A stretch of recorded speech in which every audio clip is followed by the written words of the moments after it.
Welcome to today's guide, where we're going to walk through how to pop out an archived community on the WhatsApp app for PC after the latest update.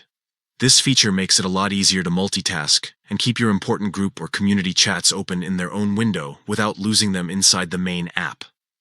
Let's get started. First, open the WhatsApp app on your computer. Once the app launches, look to the left side of the screen. Here you'll see a menu with all your chats and options. Among them, there's a section labeled Archived. Go ahead and click on that to view all the chats and communities you've previously archived. Now scroll through the list until you find the community you want to bring back into focus. Once you've spotted it, hover your mouse over the community chat. Simply right-click on it, and a drop-down menu will appear with different options. From that menu, look for the option called Pop Out Chat.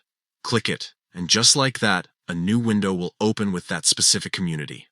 This new window stays separate from the main WhatsApp app, so you can drag it across your desktop, resize it, or even keep it open while working on something else. It's perfect for staying connected without cluttering your main chat feed. This new pop-out feature doesn't just make it easier to manage your communities, it also helps you stay organized by keeping key conversations where you can see them at all times.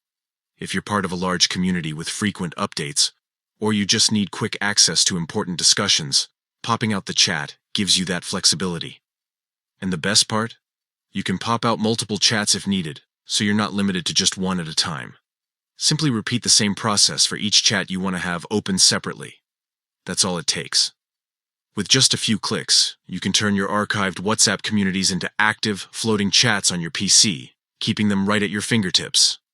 If you found this guide helpful, make sure to try it out and start using the new update to its full potential.